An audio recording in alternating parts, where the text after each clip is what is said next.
కొప్పర్తి కథావాహిని శ్రోతలకు స్వాగతం.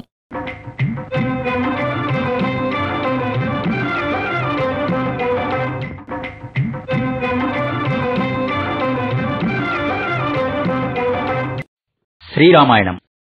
రావణపుత్రులు.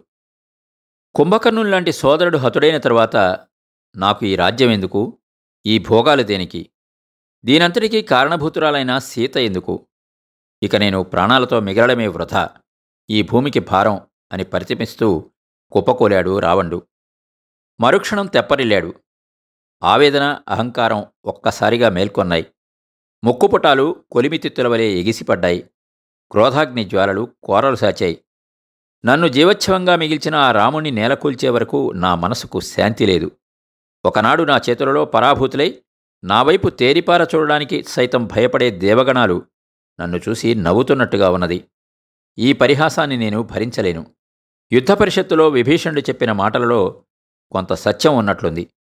నాడు శ్రేయోభిలాషిగా విభీషణుడు చెప్పిన హితవచనాలను పెడచెవిని పెట్టాను. కోపించి వానిని దేశభ్రష్టుని చేశాను. రాముడు క్షత్రియపుత్రుడు. ధర్మాధర్మాలే కాదు, వ్యూహరచనా కోవిదుడు. విభీషణుడు తన వైపు చేరగానే ఆదరించి అభిషిక్తుణ్ణి చేశాడు. ఎంతటి ఆత్మవిశ్వాసం! నాడు విఘ్నతారాహిత్యంతో చేసిన నిర్ణయాలు నేడు నన్నీ స్థితికి తెచ్చాయి. తొందరపాటుతో సోదరుని దేశభ్రష్టుని చేయడం ఎంతటి అవివేకమో ఇప్పుడు తెలిసి వస్తోంది అని పరితపిస్తున్న రావణుని కన్నులు అశ్రుధారలను వర్షిస్తున్నాయి. తమ ప్రభువు ఇంతటి బేలతనాన్ని ప్రదర్శించడం ఎన్నడూ చూసి ఎరుగని రాక్షస వీరులు అలజడి చెందారు. ఇంతలో త్రిశరుడు వినయంగా, మహాప్రభు, కడదాకా తన శక్తిని ప్రదర్శించి శత్రువర్గంలో కల్లోలం సృష్టించిన మహాబలశాలి మన కుంభకర్ణులు. వీరమరణం చెంది కైలాసవాసైన మహావీరుని గురించి కంటతడి పెట్టడమా? అందున మీ వంటి మహాయోధులకు ఇది సముచితం కానే కాదు. వీరుడైన వాడు గతానికి పూర్తిగా స్వస్తి పలకాలి. ఆశావహంగా ముందు చూపుతో విజృంభించాలి. ఇప్పటికీ మనమేమీ తక్కువగా లేము. బ్రహ్మదేవుడు ప్రసాదించిన శక్తి, చాప, బాణ కవచాలు ఉన్నాయి. దేవదానవులను ముప్పతిప్పలు పెట్టిన మహావీరులు మీరు. వీరశిరోమణి, లంకేశ్వర, మీ ధాటికి రామలక్ష్మణులు నిలవలేరు. అసలు మీదాకా పనిలేదు. మేం నలుగురం అన్నదమ్ములం. గరుత్మంతుడు తన వాడి గోళ్లతో పాములను పట్టినట్టు రామలక్ష్మణులను బంధించి తెచ్చి మీ పాదాల ముందు పడేస్తాం. లంకేశ్వర, నాడు ఇంద్రుడు శంబరాసురుని వధించినట్టు నేను రాముని హతశేషుని చేస్తాను. మీరు ధైర్యం చెక్కపట్టండి మహారాజా అన్నాడు. అంతా ఆలకించిన రావణుడు ధైర్యాన్ని కూడదీసుకున్నాడు. ముఖం కొంచెం విప్పారింది. నిస్తేజం దూరమైంది. ఒక్కసారిగా పిడికిళ్ళు బిగిశాయి. ఇంతలో రావణపుత్రులు సర్వసన్నద్ధులై తండ్రి ఆజ్ఞా ఆశీర్వాదం కోసం వచ్చారు. దేవాంతక, నరాంతక, అతికాయ త్రిశరులు ప్రభువుకు నమస్కరించారు. పాదాభివందనం చేసి రావణుని ఆశీర్వాదాలు అందుకున్నారు. వారు రణరంగానికి బయలుదేరుతుంటే ముఖం మీదకు నవ్వు తెచ్చుకుని జయం పలుకుతూ వీడ్కోలు పలికాడు. రావణ సోదరులు మత్త ఉన్మత్తులిద్దరూ వారి వెంట నడిచారు. ఆ దృశ్యం లంకేశ్వరునికి మరింత ధైర్యాన్నిచ్చింది. సభాభవనం నుంచి బయటకు వచ్చి ఎవరి వాహనాలు వారు అధిరోహించారు. ఇంద్రవాహనం ఐరావతం. దాని వంశానికి చెందిన మహాగజాన్ని మత్తుడు, సమస్త ఆయుధాలతో నిండిన రథాన్ని త్రిశరుడు అలంకరించారు. విలువిద్యలో వాసికెక్కిన అతికాయుడు మరో రథంపై కదిలాడు. పర్వత పరిమాణంలో ఉన్న అతికాయుడు బలిష్టమైన శ్వేతాశ్వంపై అధిరోహించాడు. మిగిలినవారు తమ తమ ఆయుధాలతో వారిని అనుసరించారు. కనుచూపు మేర వరకు వారినే గమనిస్తూ ఉండిపోయాడు లంకాధిపతి. అంగద పాత్ర. యుద్ధభూమి కొత్త వీరులతో, వారి జబ్బ చరుపులతో, మతోన్మాద కేకలతో అట్టహాసంగా ఉంది. రావణపుత్రులు నూతనోత్సాహంతో వానరముక్కను చెండాడటం ప్రారంభించారు. రాక్షస వీరులు తమ ఆయుధాలను ఉపయోగిస్తున్నారు. వానరులు యథాప్రకారం మహావృక్షాలను, గిరిశృంగాలను పెకిలించి విసురుతున్నారు. కొద్దిసేపట్లోనే రణభూమి రక్తపుటేరులు కట్టింది. రాక్షస వీరుల మాంసఖండాలు గుట్టలుగా పడ్డాయి. నరాంతకుడు తన ఆయుధంతో వానరసేనపై తిరగబడ్డాడు. అంతకుముందు మహాకాయుడు కుంభకర్ణుని చేతిలో దేహం పులిసిపోయిన ఉన్న వానరులు నరాంతకుని ధాటికి ఆగలేకపోతున్నారు. తమ రాజు సుగ్రీవుని నీడకు చేరుతున్నారు కప్పివీరులు. పరిస్థితిని గమనించిన సుగ్రీవుడు అంగదుని పిలిచి సమయానికి తగిన ఆజ్ఞలను జారీ చేశాడు. అంగదుడు రాజాజ్ఞని శిరసావహించి కేంద్ర స్థానానికి వచ్చాడు. చెయ్యెత్తి నరాంతకుని వారించాడు. రాక్షస వీరుడా, యుద్ధంలో ఎప్పుడూ సమౌజ్యాలతో తలపడాలి గాని అల్పబలులతో కాదు. నీ ప్రాసాయుధాన్ని వారిపై ప్రయోగించి ప్రతాపం ప్రదర్శించకు. ఇటురా, నీ ఆయుధాన్ని దాని శక్తి సామర్థ్యాలను చూపాలంటే ఇదిగో నా వక్షస్థలంపై కొట్టు. ఆ తర్వాత మనం యుద్ధానికి దిగుదాం అంటూ అరిచాడు అంగదుడు. వెంటనే నరాంతకుడు తన ఆయుధాన్ని బలమంతా కూడదీసుకుని విసిరాడు. అది సూటిగా వెళ్లి అంగదుని విశాల వక్షాన్ని తాకింది. వెంటనే పెద్ద శబ్దంతో ముక్కలు ముక్కలై మాంసపు గుట్టలపై పడింది.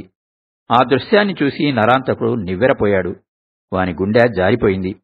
అదను చూసి నరాంతక వాహనమైన అశ్వాన్ని దెబ్బతీశాడు అంగదుడు.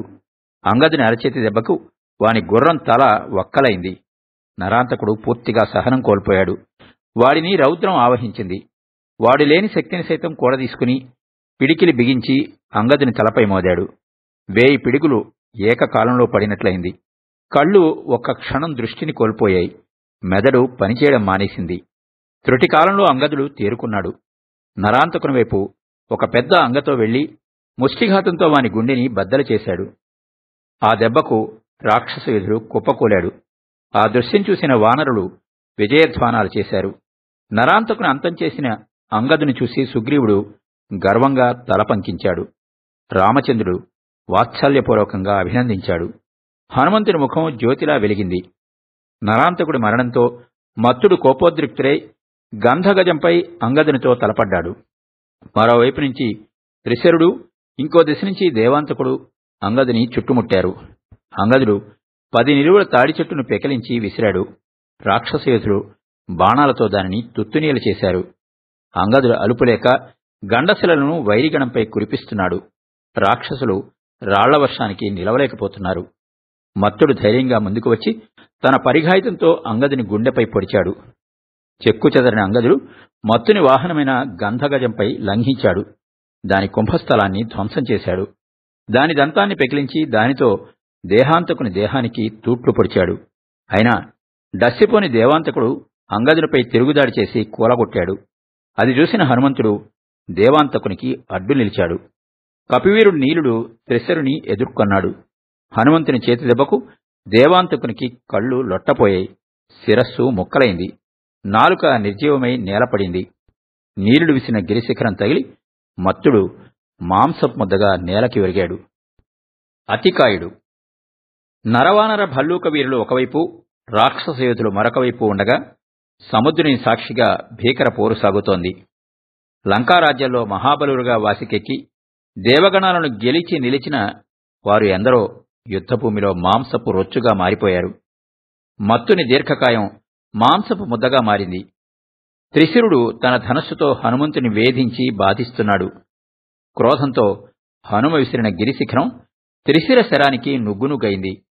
వానరవీరుడు వానిపైకి లంఘించి ధనుస్సును ముక్కలుగా విరిచిపడేశాడు.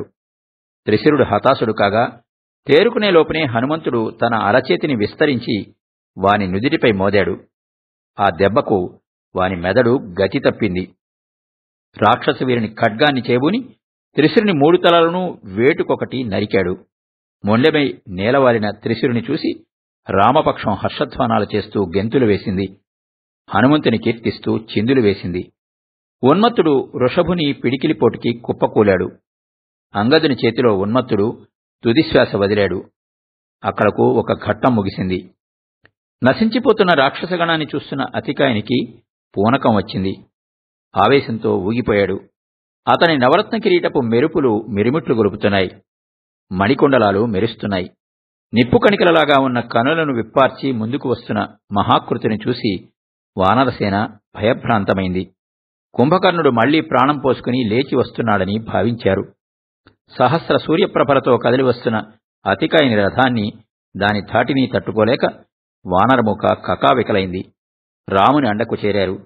మహాకాయుని తేజాన్ని పరిమాణాన్ని చూసిన రాముడు, విభీషణ, ఇన్ని గుర్రాలు పూంచిన రథంపై వస్తున్న ఈ మహాకాయుడెవరు?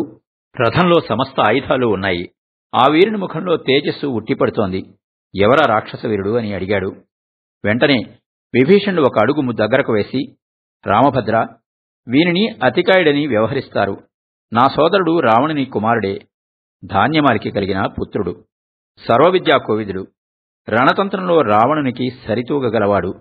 ధనుర్విద్య, వేదంగాలు అధ్యయనం చేసినవాడు, అస్త్రశస్త్ర విద్యలు ఎరిగినవాడు, రాజనీతి దురంధరుడు, ఘోర తపస్సుతో బ్రహ్మను సాక్షాత్కరింపచేసుకుని అభేద్యమైన కవచాన్ని 1000 గుర్రాల రథాన్ని పొందిన వీరుడు. అతికాయని బలసంపద లంకకు తిరుగులేని కవచం అని వివరించాడు. రాముడు సావధానంగా విని తల పంకించాడు. వానలుడు చేస్తున్న హాహాకారాలు ఆకాశాన్ని అంటుతున్నాయి. అతికాయుడు చెలరేగిపోతూ ఉంటే నీల మైంద ద్వివిధ కుముదులు చేతికి దొరికిన వాటిని వానిపై విసురుతున్నారు. ఏమాత్రం లక్ష్యపెట్టని అతికాయుడు దూసుకుని రాముని ముందుకు వెళ్ళాడు. నరుడా, ఈ అతికాయని సంగతి నీకు తెలిసినట్లు లేదు. అల్పప్రాణులతో తలపడడం నాకు నచ్చదు. మీలో ఎవరైనా నిజమైన శక్తివంతులు ఉంటే ముందుకు రండి, యుద్ధానికి తలపడదాం అన్నాడు హెచ్చరికగా. ఆ మాటలకు లక్ష్మణుడు సహనం కోల్పోయి ఆవేశంగా నారి సారించి ధనుష్టంకారం చేశాడు. వెంటనే అతికాయుడు శరాన్ని సంధించి, రాముని తమ్ముడవు, బాలుడవు, హిమవంతుడంతటివాడు నా బాణాల ధాటికి తట్టుకోలేదు. నీకు బొత్తిగా యుద్ధ విద్యలో ప్రవేశం ఉన్నట్టులేదు. ఏదో తన దారిని తాను విశ్రమించిన కోడెనాగును కదపడం ఏమాత్రం శ్రేయస్కరం కాదు. చిన్నవాడివి, అనవసరంగా అకాల మృత్యువును కోరి తెచ్చుకోవద్దు. నువ్వు వెనక్కు తగ్గి నీ అన్నను పంపించు. నా హితవచనాలను లక్ష్యపెట్టకపోతే నా నిశిత శరాలు నీ రక్తాన్ని పీలుస్తాయి అని అరిచాడు. వాని మాటలకు ఏమాత్రం చలించని లక్ష్మణుడు, ఆత్మస్థుతి వీరునికి సరైన లక్ష్యం కాదు, అది శ్రేయస్కరం కూడా కాదు.